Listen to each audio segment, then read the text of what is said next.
ये व्यर्थ के बकवाद करने वाले लोगों से मत मिलो, व्यर्थ के बकवाद करने वाले लोगों की तरफ मत देखो, ये क्या कह रहे हैं, क्या बोल रहे हैं। और तुम भी व्यर्थ का बकवाद मत करो। अपने समय को कीमती मान करके निरंतर प्रिया प्रीतम का नाम जप करो, उनके गुण लीला गाओ, उनकी सेवा में रहो। कभी प्रपंच की बातें, कभी प्रतिष्ठा का चिंतन, कभी नाना प्रकार के मान सम्मान का चिंतन, ये घुसने ना पावे हृदय में। बहुत सावधान रहना चाहिए साधक को। ऐसी बातें देखो मत, ऐसी बातें सुनो मत जिससे तुम्हारा हृदय उद्विग्न होकर प्रभु का चिंतन छोड़ दे। बंद करो अभी। अन्य लोगों के संग का त्याग कर दो, जो भगवत विमुख वार्ता करते हैं, संत निंदा करते हैं, दूसरों की निंदा करते हैं। कुछ हाथ नहीं लगता, ये लोग दुर्गति को प्राप्त होने वाले हैं। भक्तन निंदा अति बुरी भूल करे जिन कोय, किए सुकृत बहु जन्म के छिन में दारे खोए। पर निंदा के किए ते नहीं, आवत नहीं कछुआत, मूर्ख पर्वत पाप को ले चल अपने साथ। तो अलम कश्यापि संगत्या, ऐसा संग मत करो जिनके पास बैठने से भक्त निंदा, जन निंदा, भगवत निंदा हो। ऐसे से दूर रहो। अलम बंद कर दो ऐसे लोगों का संग।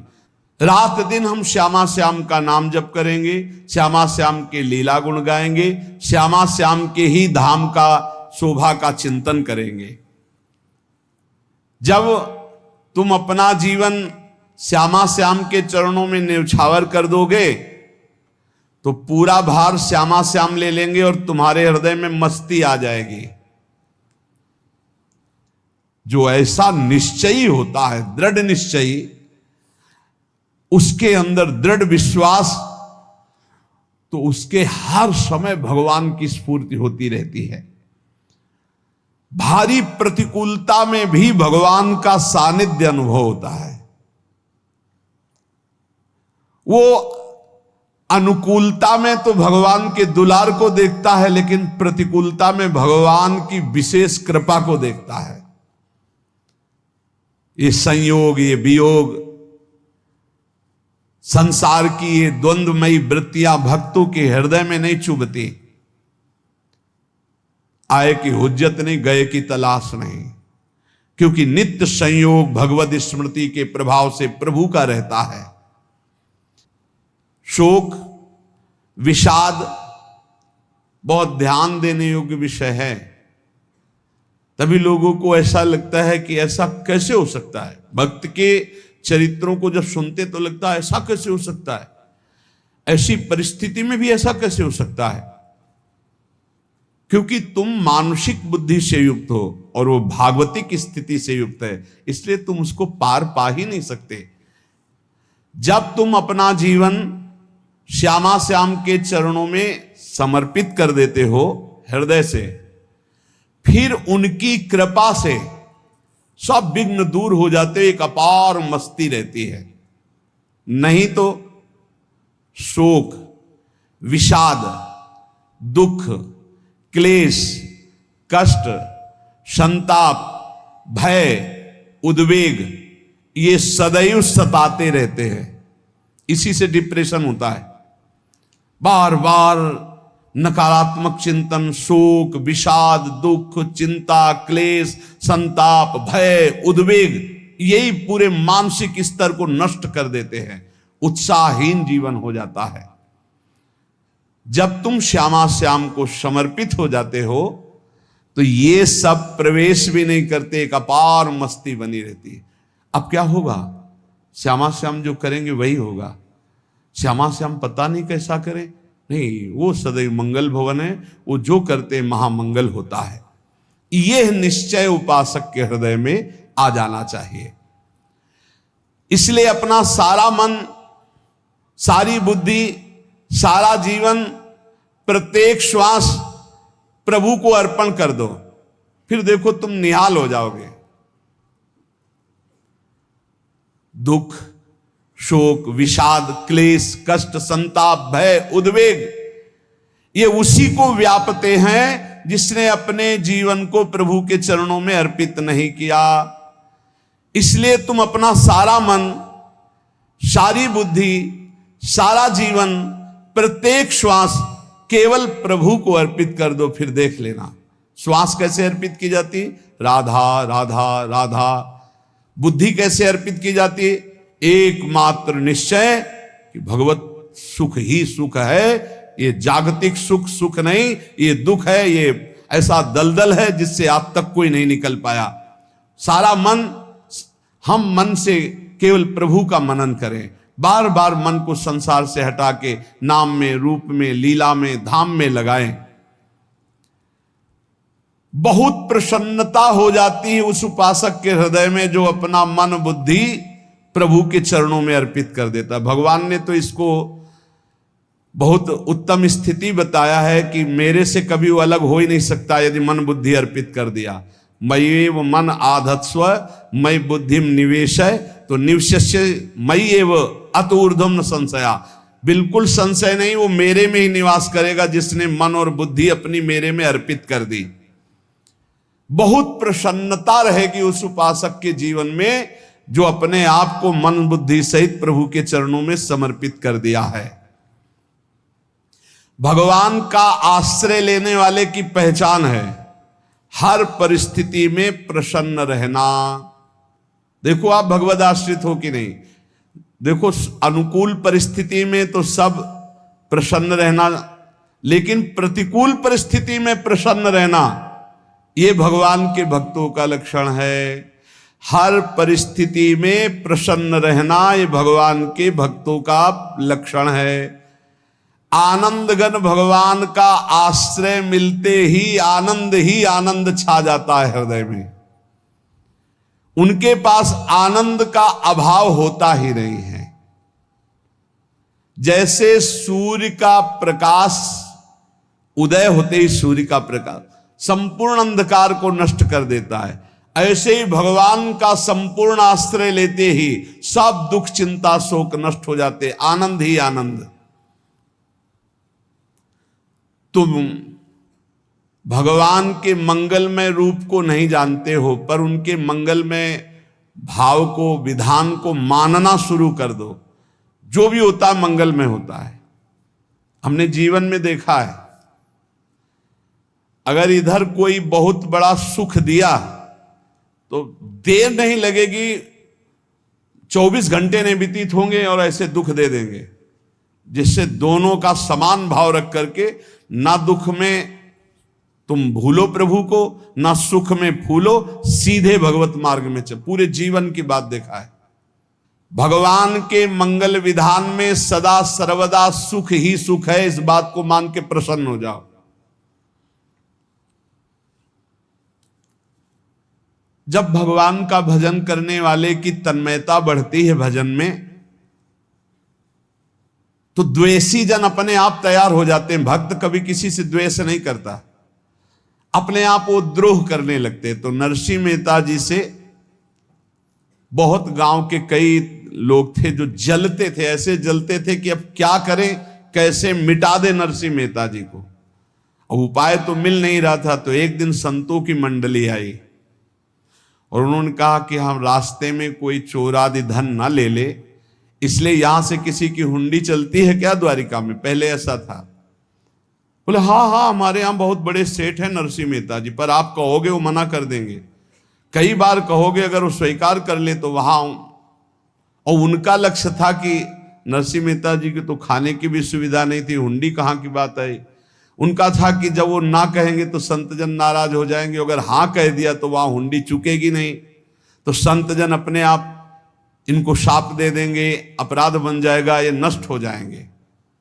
संतों को भेजा नरसिंह मेहता जी ने, सबकी दंडवत की, चरण पखाड़े। तो उनका ये इतना रुपया है, द्वारिका में साधु सेवा हम करेंगे, वहां तुम्हारी हुंडी चलती है, तो आप अरे उनका आप कहाँ भूल रहे हो, यहाँ खाने की भी व्यवस्था। बोले हमें सब पहले से बता दिया गया कि आप मना करोगे, बार बार मना मत करो, हमें पता है। तो उन्होंने ठाकुर जी की तरफ देखा, बोले क्या लीला है प्रभु, संतों से हम क्या कहें, ये ले रुपए। उस समय स्वर्ण की मोहरें चलती थी, बेच के बाजार से खूब उन संतों को पवाया, उन्हीं संतों की सेवा की।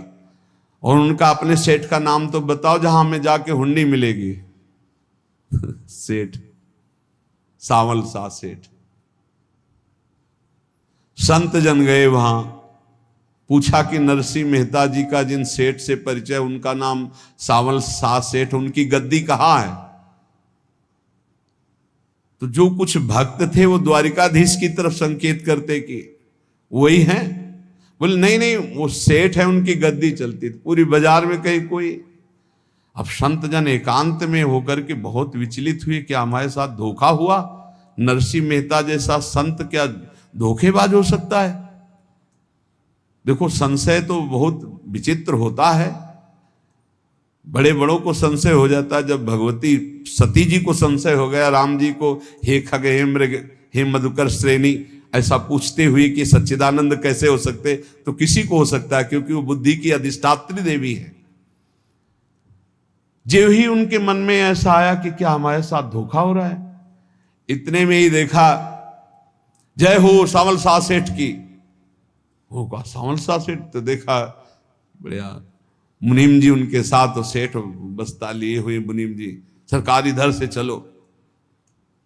तो उनका सावल शाह सेठ आपका नाम है? संतों ने कहा। बोले हाँ। बोले नरसिंह जी? हाँ। बोले आपकी हुंडी आ गई है। हुंडी एक कागज में लिखा कि ये हमारे सेठ जी को दे देना। वैसे लोग मुझे माखन चोर कहते, कोई कुछ कहता, लेकिन आपने सेठ बना दिया। जब आपने सेठ बना ही दिया तो आप कभी परवाह मत करना तुम। और ये सेवक आपकी सेवा में सदैव तत्पर है। भगवान ने ऐसा लिखा। जो भगवद आश्रित है, एक बार ये चलता रहता है, जो संत जन होते हैं उनके विरोधी अपने आप बन जाते हैं, किसी से कोई मतलब नहीं, अपने आप विरोधी बन जाते हैं। कबीरदास जी का पूरी काशी में यश था। भजन करने वाले महापुरुषों का यश बढ़ता है जब, तो जो भजनहीन होते हैं उनके हृदय में जलन पैदा हो जाती है, और वो उनको विविध प्रकार से फंसाना चाहते हैं, उनको कष्ट देना चाहते हैं। तो कबीरदास जी के यश को धूमिल करने के लिए कुछ ब्राह्मणों ने एक रचना रची। मुड़ मुड़ा के कबीरदास जी के शिष्य बन करके पूरी काशी के सब आश्रमों में निमंत्रण दे आए। कल भंडारा है, संत सेवा है, सबने स्वीकार किया। कबीरदास जी अपनी दिनचर्या करके निकले तो संत मंडली आने लगी। बोले कै बजे सेवा है? साधु सेवा। बोले कौन सी साधु सेवा? बोले कल आपके शिष्यजन निमंत्रण दे के आए, पूरी काशी के सब संत आ रहे हैं। कबीरदास जी ने कहा यहाँ तो एक की भी व्यवस्था नहीं, पूरी काशी के संत आ रहे। अच्छा, समझ में आ रहा है, लीला बिहारी तुम लीला करना चाहते हो। गए अपना निकल गए गंगा किनारे, एक झाऊ के नीचे बैठकर अपना भजन ध्यान में मगन है। 11-12 बजे तो उन्होंने देखा संतों की मंडली, अब काशी तो बहुत। कबीरदास जी ने देखा कि आश्रम की, तो बोले पता नहीं क्या होगा, चलो चलते हैं। तो ऐसे गमछा वस्त्र करके ऐसे डालकर मुंह ढक करके, वहां बड़ी बड़ी पंगत लगी थी। कबीरदास जी सबको पाओ जी पाओ। कबीरदास जी के रूप में स्वयं भगवान पाओ जी।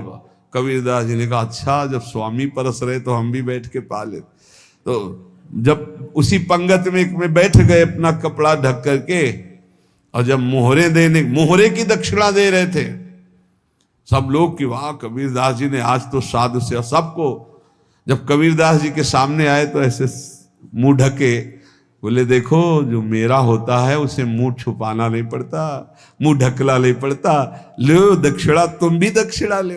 कबीरदास जी को कबीरदास जी दक्षिणा दे रहे, और वो कबीरदास जी है भगवान, और ये पाले वाले कबीरदास जी है भगवान के जन। कभी भगवान अपने, अरे जमाने जोर लगा ले, कितना जोर लगाएगा, भक्त और भगवान का झंडा कभी न झुकने पाएगा। बिल्कुल चिंता, शोक, भय, उद्वेग रहित जीवन भगवद आश्रित। तुम भगवान के मंगल विधान में सदा सर्वदा प्रसन्न रहो। अब ये विचार कर लो कि भगवान जो करेंगे तुम्हारा मंगल करेंगे। अब थोड़ा ऐसा बीच में लगता है कि अमंगल हो रहा है क्या, लेकिन पक्का समझो बहुत बड़ा मंगल उनका विधान होता है। बहुत ही उत्तम मंगल होता है भगवान के शरणागत का।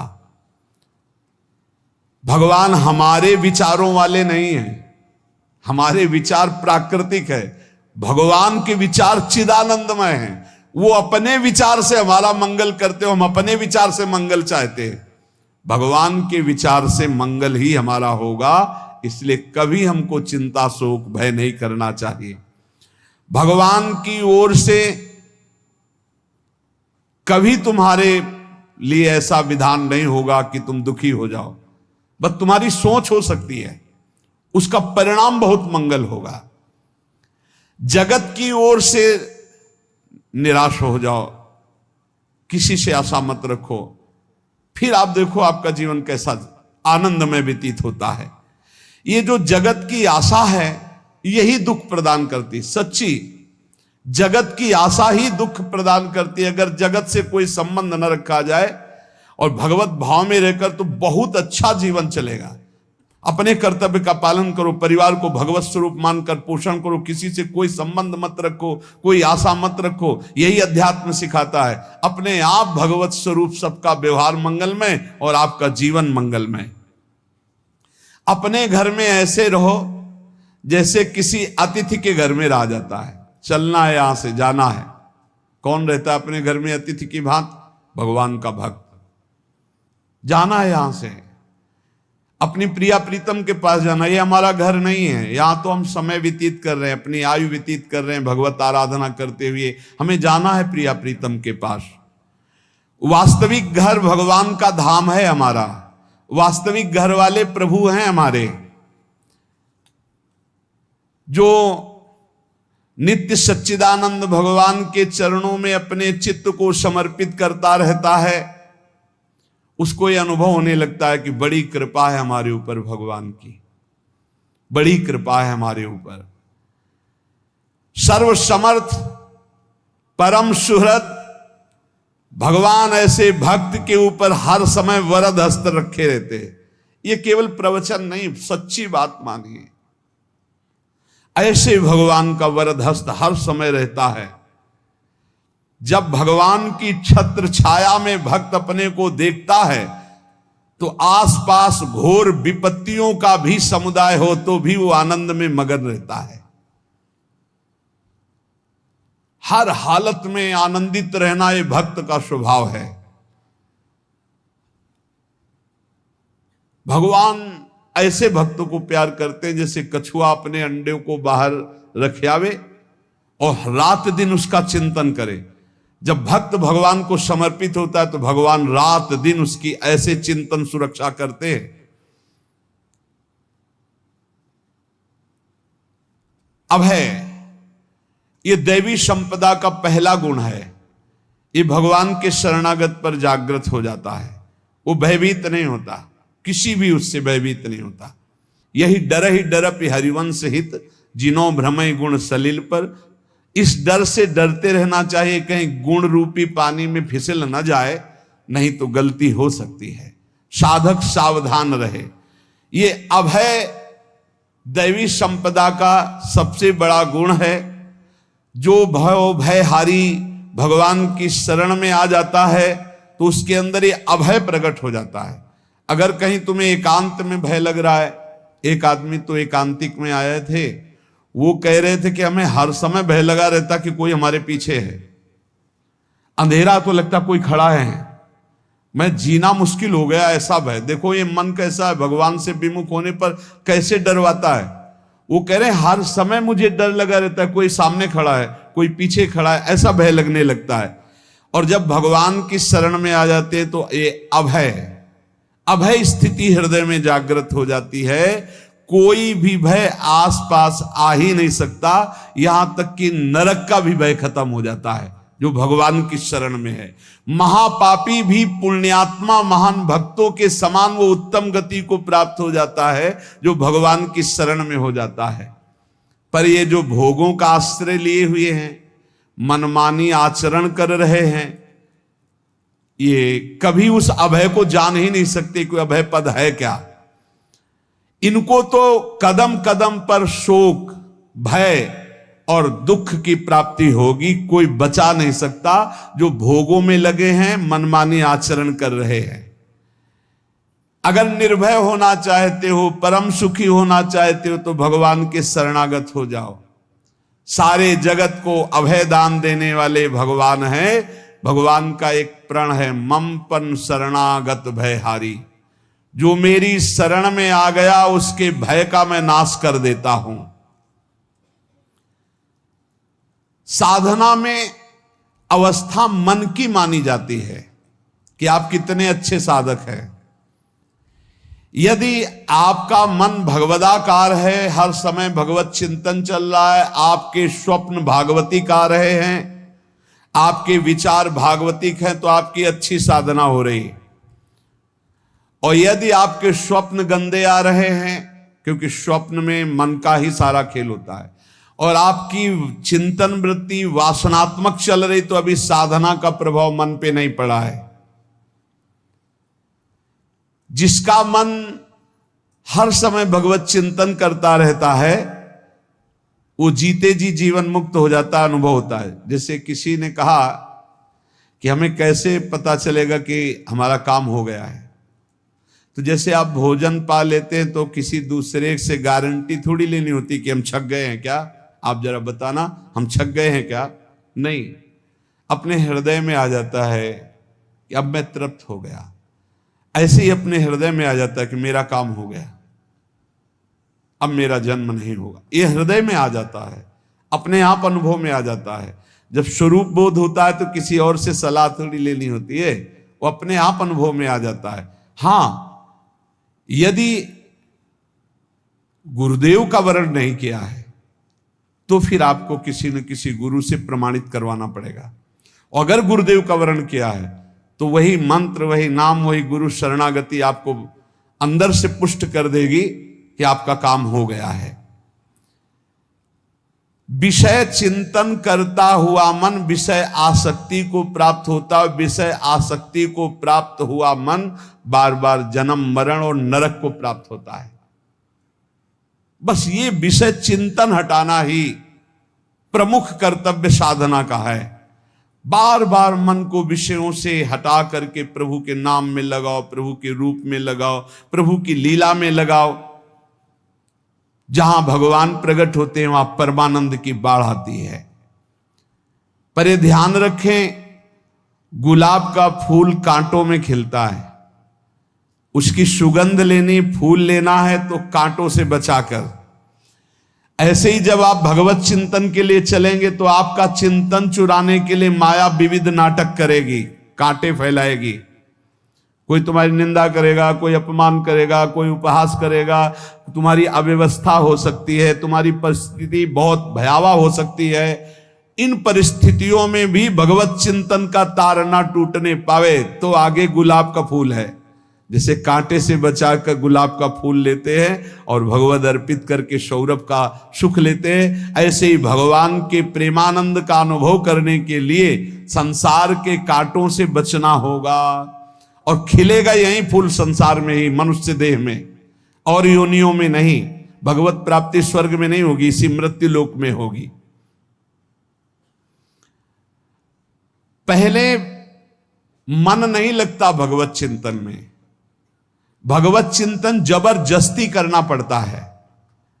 भगवत चिंतन जे ही प्रारंभ करोगे ते ही बहुत बाढ़ आ जाएगी पाप चिंतन की। ध्यान दीजिए, बहुत लोग प्रश्न करते रहते हैं कि हम जब भजन में बैठते हैं तो बहुत गंदी बातें आती, मन बड़ा चंचल होता है, भाग जाता है। ऐसा प्रारंभ में जब कोई भगवत चिंतन प्रारंभ करता है तो उसका मन विषयों में भागता है, गंदी बातों में भागता है। अब लोग कहते पहले तो हमारा चिंतन बढ़िया होता था, अब चिंतन नहीं होता। तो कोई सिद्ध पुरुष थोड़ी हो गए, तुम्हें जबरदस्ती चिंतन करना होगा। जगत के प्राणी में जहां मन जाए तो इसमें भी भगवान, पदार्थ में मन जाए तो उसमें भी भगवान, जहां जहां मन जाए वहां वहां भगवान देखो, या मन को हटाकर नाम मंत्र में लगाओ। ऐसे भगवत स्मृति जागृत की जाती है, बार बार प्रयास करना होता है। कई लोग ये प्रश्न करते हैं कि हमसे बड़े पाप हो गए तो क्या हमें भगवान की प्राप्ति हो जाएगी? तो यहां कह रहे हैं भगवान किसी के पूर्व जीवन को नहीं देखते हैं, वर्तमान के भजन को देखते हैं। पकड़ो इस बात को। अगर वर्तमान में आज आप सुधर गए हो, नाम जप कर रहे हो, तो आप भक्त हो। ये गीता जी में भगवान ने कहा, अपिचेत सुदुराचारो भजते माम अनन्य भाग साधुरेव समंतव्या सम्यक व्यवसिता। ऐसा बहुत दुराचारी पहले रहा है, बाद में उसके मन में आ गया कि भगवान के सिवा हमारा कोई कल्याण करने वाला नहीं, हमारा कोई नहीं। तो भगवान कहते हैं मैं उसे साधु ही मानता हूं, उसे साधु बना देता हूं। भगवान किसी के पूर्व जीवन को नहीं देखते। बहुत बढ़िया बात है। कल तक हम क्या करते रहे भगवान नहीं देखते, आज क्या कर रहे हो ये देखते हैं। यदि आज आप भजन में लग गए हो, अच्छे आचरण कर रहे हो, तो आपको भगवत प्राप्ति हो जाएगी। भगवान ये नहीं देखते कि पूर्व में पुण्यात्मा रहा है कि पापात्मा रहा है। भगवान वर्तमान में देखते कि मेरा भजन कर रहा है, बस इसी से कल्याण कर देते हैं। पकड़ो इस बात को, तो कभी प्रश्न नहीं उठेगा कि क्या हमको भी भगवत प्राप्ति हो सकती है क्या। हमारा मन यदि श्री भगवान को चाहने लगे तो श्री भगवान हमारे मन में ही आकर बस जाएंगे। भगवान की रूप माधुरी में मन डूबने लगेगा। यथार्थ सत्य, जो भगवान से थोड़ा भी प्यार करने लगे हैं, उनके हृदय में भगवान की उनकी भावना के अनुसार झलक आने लगी है। हृदय में प्रभु के आते ही अनंत जन्मों के संस्कारों का नाश हो जाता है। इसलिए तुम अपने पहले वाले घृणित जीवन को याद भी मत करो और उसको सोचकर जरा निराश भी मत हो। अमावस्या में घोर अंधकार रहता है, पर प्रातः काल में अंधकार नष्ट हो जाता है। ऐसे ही नाम का उच्चारण करते ही तुम्हारे जितने पाप अंधकार हो सब नष्ट हो जाएंगे। तुम चाहो कि एक क्षण भी प्रभु को ना भूलो। अब वर्तमान में ऐसी स्थिति बनाओ। जो प्रभु को नहीं भूलने की चाह करता है कि मुझे ऐसी स्थिति प्राप्त हो कि मैं कभी प्रभु को ना भूलूं, तो सच्ची मानो और कोई बात भगवान सुने ना सुने, ये बात जल्दी सुन लेते हैं। भजन की मांग करो तो बहुत जल्दी भगवान पूर्ण करते हो। भजन जिसका चलने लगा तो फिर लोकांतर के सारी रिद्धियां सिद्धियां सुख वैभव तो उसके चरणों में लौटते हैं। जब हम प्रभु से प्रभु का स्मरण न मांगकर भोग मांगते हैं, तभी हमारा भजन रुक जाता है, भजन नहीं चल पाता। यदि हम प्रभु से केवल भजन मांगे तो विश्वास करो ब्याज में सब हो जाएगा। मूल भजन तो आपका बचेगा ही, ब्याज में लोकांतर के भोग आपके चरणों में लुटते घूमेंगे। आप भजन करके तो देखो। अरे घिघियाने की जरूरत नहीं, किसी से मांगने की जरूरत नहीं, भजन करके देखो, सब ठीक हो जाएगा, सब अपने आप बन जाएगा। हम बहुत बड़ी भूल कर देते हैं कि थोड़ा भजन करके प्रभु से कुछ सांसारिक वस्तुएं, स्थितियां, परिस्थितियां बदलने की मांग कर लेते हैं, जिससे भजन छूट जाता है। प्रभु की स्मृति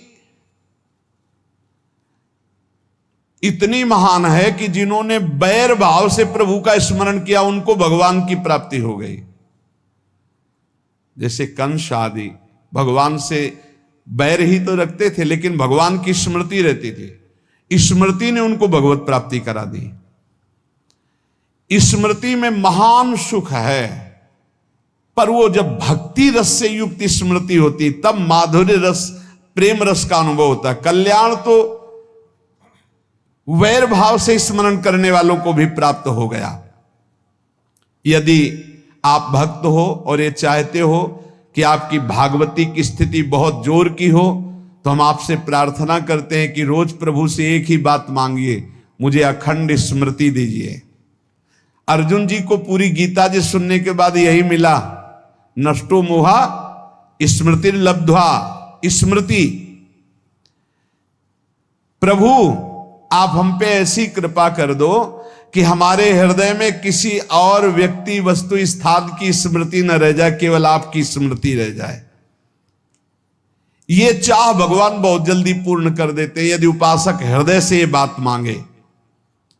भगवान की कृपा से ही ऐसा हो सकता है कि अखंड स्मृति ये कर्म फल से नहीं मिलती है। प्रभु के प्रति निर्भर होकर जो दैन्यता पूर्वक प्रभु से मांगता है और हर समय अभ्यास करता रहता है भगवत स्मरण का, उसको ये स्मृति मिलती है। और स्मृति मिल गई तो इससे बड़ी कोई स्थिति नहीं, हर समय भगवान का स्मरण।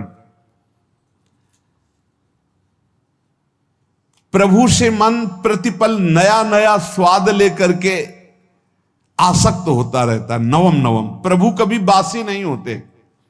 जैसे किसी व्यक्ति को देखो तो देखते देखते मन हट जाएगा कि देख लिया, बहुत सुंदर है, ठीक है, लेकिन वो एक दिन मन हट जाएगा।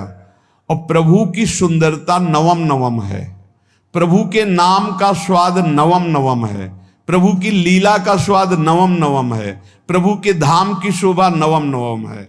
जैसे आचार्य महाप्रभु हरिवंश चंद्र जी कहते, नयो नेह नवरंग नयो रस नवल श्याम वृषभानु किशोरी, नव पीतांबर नवल चूनरी, नई नई बूंदन भींजत गोरी, नव वृंदावन हरित मनोहर, नव चातक बोलत मोर मोरी, नव मुरली जो मल्हार नई गति, सब कुछ नया।